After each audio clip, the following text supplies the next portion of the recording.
It's tea time, positive tea time, and we are spilling all of it right here in this space created by two crazy, fun-loving besties. It's a no-judgment zone for sharing stories of hope, faith, love, growth, and most of all, grace and gratitude. So join us as we get ready to share some positivity and get a fresh perspective on life. Hello and welcome to another episode of Spilling Positivity, brought to you by Loyd Tea. We have sweet plum today, juicy lemon, and sunny orange, and some wonderful wafers as well. And today we have with us, Maria and I are so excited because we have a great, super awesome guest as usual. But this one, Janelle Chase-Mears, Dr. Janelle Chase-Mears, welcome. Thank you so much, Maria. Natasha. Happy to have you. We're happy to have you. Mental health consultant? Yes, please. Oh, Doctor, yes. Tell us about, today we're talking about mental health, obviously. Yeah. But we want to know about you, right? Tell us a bit about your journey. Oh, my journey is a very interesting one. It actually starts with me playing volleyball. Okay. So a lot of people don't know this about me. I actually played volleyball for Barbados. I was the national captain. Okay. And I went overseas in 1999, so I can age myself a little bit. But I had a volleyball scholarship, a Division I volleyball scholarship. Nice. And I actually went overseas and I studied physical education and psychology. And then went into, I couldn't pass physics for some reason, and then I went straight into psychology. Okay. And then I got my master's about 2 years later, and I just recently finished my PhD, December 2021. Congratulations. Yes. Can we have some tea to Yes, that? That's a big cheers there. And you did it during COVID. Look Yes, at I did. Look at you. Thank you, COVID. Yes, thank you, COVID, indeed. I sip my tea on that one. These warming teas are lovely. But, I did my degree in creative systemic studies, and actually I started to look at the whole concept of how movement, physical activity, and play impacts the interpersonal relationships and mental health in Caribbean mothers. So that is actually what my dissertation is about. Okay. And I'm really interested in how we integrate physical health and mental health together. Right. Because they actually are linked. Definitely. And so my life has literally been my experience of my mental health. For a lot of people, I look young. I have a 14-year-old son. And having a 14-year-old son, I actually lost my husband when my son was 4 weeks old. Yeah. Oh, wow. Yeah. Yeah. And so I have a wealth of experience of living life on life terms. Yes. Yeah. Pretty much. And really love being part of a conversation about how I can help people with their mental health, understanding grief, because as long as you're living, you're going to experience mental health challenges and mental health awareness and mental health discomfort and mental health growth. There's so many paradigms to mental health that has now become my life's purpose in a way, and just helping people integrate their wellness overall. So that's a little bit about me. Tell me a little bit about that journey of what were some of the things that you pulled on to get through some of those challenging times that you were, you're really clearly a very strong woman. 4 weeks old. Yeah. And now 14. Look at Yes, this he's journey. 14 now. Full journey. I think it goes back to volleyball, Okay. because what a lot of people don't understand about people that play sports, you lose a lot. And you have to learn how to lose. And when you're at the highest level, and I play volleyball at the highest level, you will lose. And so learning how to actually engage in the loss. We're all ill-prepared to deal with loss. Yes. Ultimately. And so even traveling and living overseas, I went to school in Louisiana, leaving home and actually living overseas is a loss. Yeah. And losing friends, people that you love when you're growing up, is a loss. Yes. So I think definitely doing my master's, I did my master's in marriage and family therapy and systems. Understanding that kind of helped me when I lost my husband, like, ooh, well, this has happened to people all the time. And people always say, oh my gosh, so sorry for your loss. And I was like, well, my loss is in the news because my husband was popular. Right. I know Terry. Right, Terry is so dear to Natasha, very right? much She so. loves her, so Terry Mary. Yes, definitely. And I said, I told somebody, it's only because y'all know him, but what about all the other women who lose their husband that nobody knows about, that nobody offers support about? So I was already in a space. I was working at a rehab, an all-male rehab. I had been working there maybe 3 years, and I was already developing a family therapy program. So I was in the throes of things like this was always happening. And it's so interesting. People say death comes in trees. My mentor, which was my boss at that time, but my mentor and the accountant all had lost a spouse within 6 months of each other. So we was just like, all right, well, clearly we all rolling. We all rolling together. That could be the support system right there. And I was already I went to work in a space that was already healing. So I was in it. It was not a case. And my mentor, Jackie Lewis, was very instrumental. I remember walking into the office, and it was about 6 months, and I said, that's if I don't lose my mind in 6 months, I'm never going to lose my mind. I had made a decision. I was never going to lose my mind. And here we are 14 years later. Haven't lost my mind. For that. Thank you. There going to be a lot of these moments during this conversation. Sure. Yes. For Kudos to you. I'm a tea baby, so I'll drink. So how did you manage in terms of your own journey and your own healing with therapy and all that in terms of, grief? Yes, you were helping other people, but now you needed that help. Yeah, so it's very interesting when a therapist actually has to go through therapeutic intervention. But what a lot of people don't know, if you're in a therapeutic field, you're always getting constant supervision. So you're always in a space that's asking you to self-reflect. But what I did that was a little bit different, it took me about 7 years to research like the best grief recovery program. So I'm a certified grief recovery specialist as well. I always tell people grief is my baby. I get it. I get it when people experience loss, not just loss of a loved one. And I remember it took me forever to learn about this program. I was like, I need something that can actually help other people as well as help me, because what it did was not pathologize grief. We all experience. So it didn't ask you to put grief in stages. What a lot of people don't know is that the stages of grief have nothing to do with the living. The research is actually to the people who are dying. Okay. That's very interesting. Yeah, so we take that and apply it to people. And I tell people I've never been angry. Actually, no, I take that back. I actually know I am more like frustrated because my son is 14. I'm like, dude, you were supposed to be here guiding him. That, I get in all of my feelings now. But what if I applied the 5 stages of grief and I was like, well, I'm never angry. There must be something wrong with me. So I don't pathologize grief. It is just what it is, and we all have to have a way to recover. So that method from the Grief Recovery Institute actually gives you a methodology to recover and complete your loss. It talks about unresolved grief and completeness. And that's what happens when we lose things and we lose people. We have to complete the relationships, divorce, death, work, career, parenting. We have to complete that particular cycle. And so that for me has been like, I love working with grief. Like people are like, oh my gosh. But I think grief is also the precursor for people not understanding their mental health as well too. Because we're losing and we're thinking there's something wrong with me when I lose. Recently I went through a loss and I actually got COVID during that loss. And I was even sharing with Natasha, I took the time during that period to really go through the grieving process. I know things will come back up a little later, but what you just said struck me because it is very true.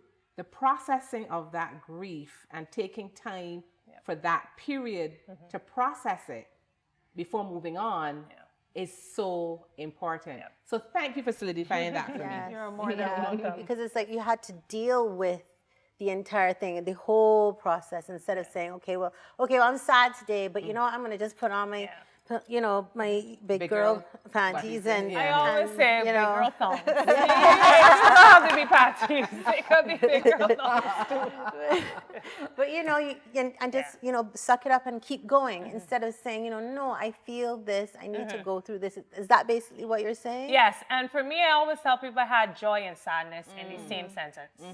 Here it was, I had a 4-week-old, 6-week-old baby, growing up, young child, toddler, and I had lost my husband. And so they can coexist. Right. And for a lot of people, they do not understand that. You know, and people are like, oh, but she looks so happy. But what am I supposed to be sad if that child brings me a sense of joy? You know, and I remember there's a book by Herbert Reefer, who used to teach at St. Michael's School. One of my best friends, Amanda, gave me that book, Joy Cometh in the Morning. And that, I read that book the very first couple of weeks, and that changed my life. Just the title, Joy Cometh in the Morning. Because we always had that sense of, oh my gosh, at night, it's so low, it's so heavy, there's nobody there. You know, there's nobody to talk to, nobody to experience this with.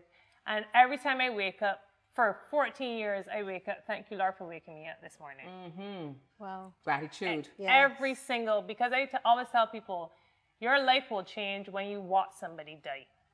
Oh, I can attest to that.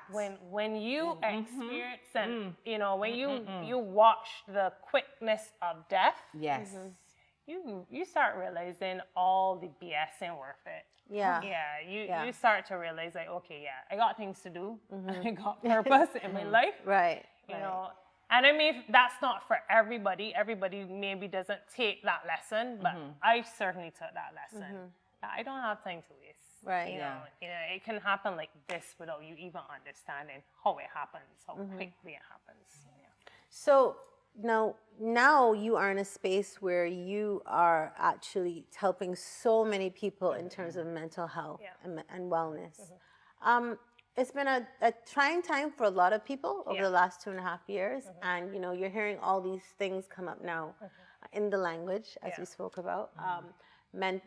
Functioning high functioning depression. And high functioning anxiety. And anxiety. And people are struggling, and people need a way to find their way out. And it can feel like a lot.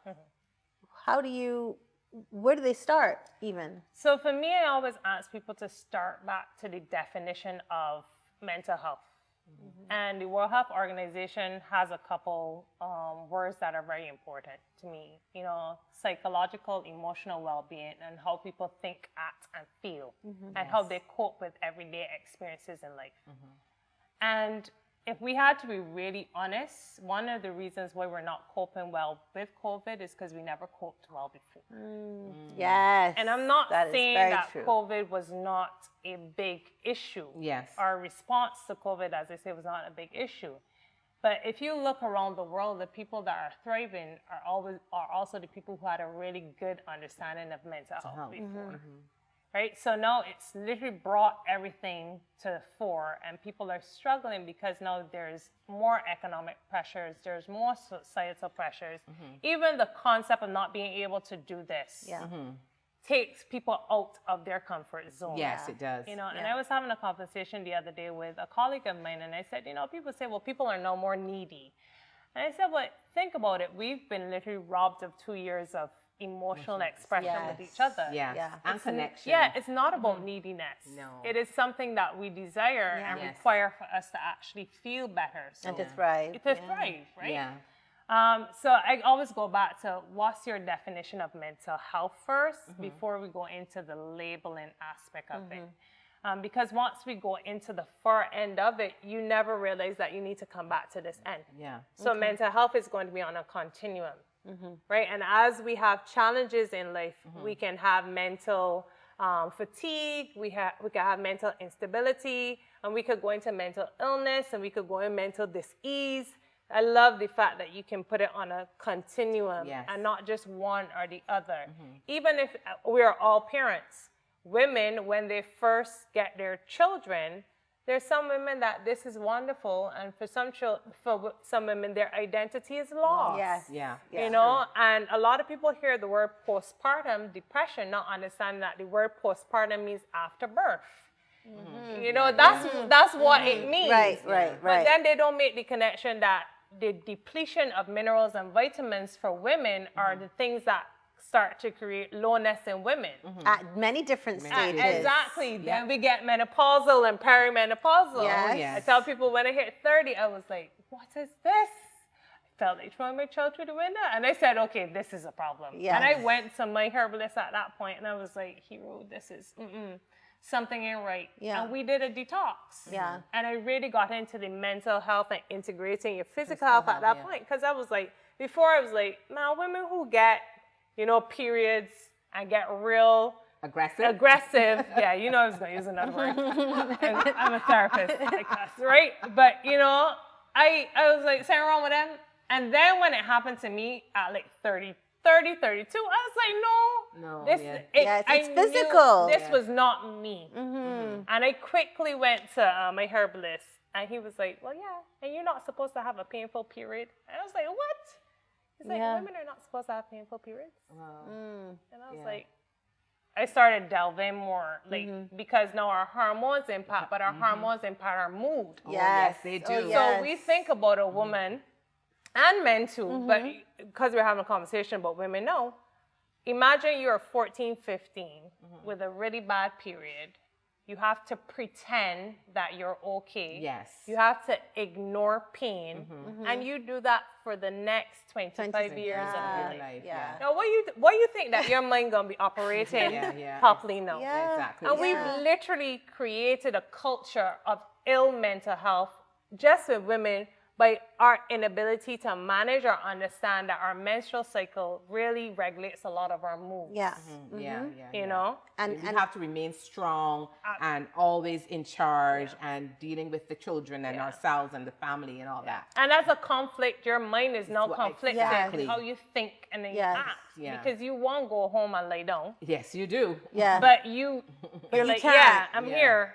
And culturally, we don't think about how that actually impacts people's mental health and well-being. Yeah, and because the other thing as a woman, working you can't go and say, well, I taken today off because, my mental health, I have my period and my mental health is just, you can't do that because People then want to know if you're crazy. And I think that whether it's women, whether it's little boys who are frustrated or young men who are frustrated about life, there's been this approach to life where suppress your feelings, deal with it, suck it up, not understanding these are actually physiological and neurological things that are happening to your body. Absolutely. And so now you look around and you have a world of people who are in pain and taking out on everybody, and people want to know why. Yes, absolutely. So how do we get through, or how do we make changes? What do we do? I mean, even you having this conversation and you all having this show and having different conversation opens up the avenue for people to understand that they are human and this is a human condition.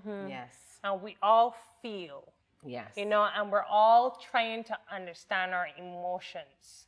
I love this generation. Yes. Because this generation is all things mental health. Yes. I mean, sometimes they can get far left and everything becomes about it. Yeah. But I think it's opening up the dialogue a little bit more. And for me, it's to take a step back from the pathologizing of it, though. Right.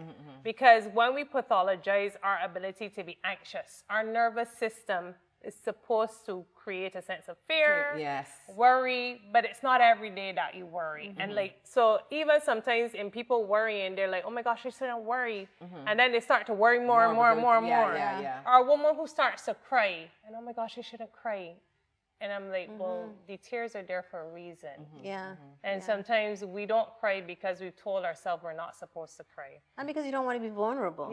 But then what does the system do? Your system then acts like a whole floodgate. That is so true. So it's not then that there's something wrong with you. But your body had been telling you all along. Because what's the first language we have when we come out of the womb? Tears. We're born to execute and our emotional expression through crying. I believe tears are a way of cleansing as well. It is. It's so important. It is. And so that's why a lot of people hold stress and tension in their neck. It's all interrelated. It's all connected. So I think we can start having more conversations, and then I think it's actually just being aware of the language. Right. There's mental health language that is geared to, if we use positivity, and my definition of positivity is to add value. Oh, that's ours too. Right. Yes, Yep. yeah. You know, and if you're adding value to understanding why your anger surfaces or why your disappointment surfaces and your frustration, because why is it that all of us have those emotions? Yeah, Yeah. that's very true. We all have the same emotions, Yep. Yes. right? But it's our ability to display Yes.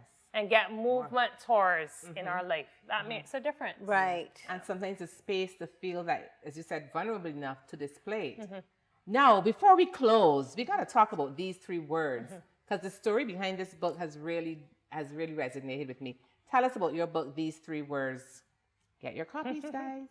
So these 3 words are actually, I wrote this in the pandemic, and it really comes off of a couple of these books: Suicide Solution, Rethinking Depression, The End of Mental Illness, and Your Brain on Food. And these are written by nutrition psychiatrists, other people who are in the different creative realms. And it really is to talk about my story. And I think one of the things about mental health moving forward is that we're going to have to do a lot of our own self-help. Yes, I agree. We're going to have to do a lot of our own educated experiences. While getting help is going to be important, I think also understanding how to help yourself is also going to be key.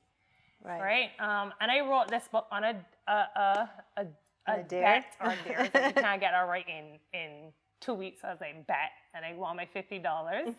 But it's tiny little action steps and stories for self-healing and growth. And I think that that's what mental health is about. If we can take tiny little action steps in understanding the way in which we think, the way we feel, how we act with other people, how we're processing information, how we're decision making, you know, how we're responding to things that may upset our bodies, that makes a difference. And for me, I did 3 words.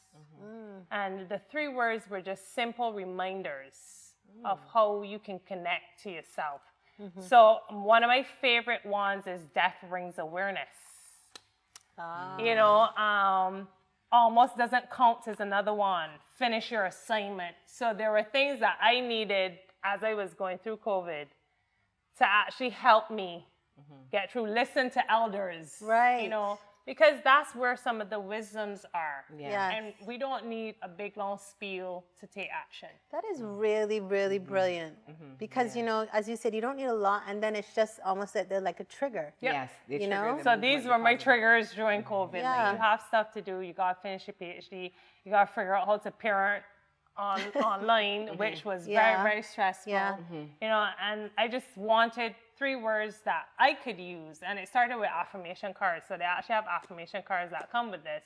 And I did an affirmation challenge, a 30-day affirmation challenge with 3 words. Oh, wow. And change every day, you know. And so this has been a labor of love. They actually turned it into a program as well, too, where people joined, and we actually went through every particular 3 words, and you know, them doing their own self-help and self-healing, because the therapeutic world is going to be very overwhelmed, because every single person is trying to access help. Yeah, because we've gone from one extreme to the other, where people who are like, I'm not going to talk to anybody, nothing wrong with me, to now you have the therapists are they're overworked. Therapists, psychiatrists, social workers, psychologists, marriage and family therapists, mental health practitioners, they are tired, literally. And I actually, later on, after COVID, I actually created a mentorship program for therapists, because I've been mentored through my own trauma.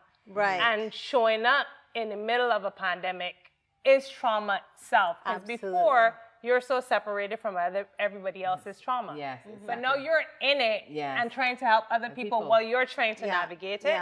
So I think the responsibility of our mental health always lands on the person who's trying to access help. But because we had made people so dependent on us, you know, if there was something crisis wrong, then you would get help. Right. But now it is just living. The experience of trying to cope with life on life's terms is so hard. So we're now going to have to teach ourselves some skills, learn more about your mental health, in terms of your physical health, how exercise impacts your physical health, how nutrition, this is your brain of That's a food. big deal, huh? Yes, all of our mental health actually starts in our gut. Yes. But that's a whole different episode. Yes. So gotta come even back. teas. You have to come back. How teas actually can assist. Yeah. With mental clarity. Yeah. So So thank you again, Dr. J.C. Mears, so much for joining us. We clearly have to come back because there's so much to unpack and there's so much to take away from this. One of the things about the show is the journey. People's journeys can help us. Yeah. So Dr. Mears talking about her journey and the things that she used, the book on using affirmations to get through difficult times, even to write about during this period of when we were going through trauma, the importance of mental health and knowing how we label mental health illnesses is so important as well. But you're coming back. Let's just affirm that right now. You have to come back. You have to. Yes. Thank you so much for joining us today. Please continue to stay safe and most of all, please stay positive. Thanks. Bye.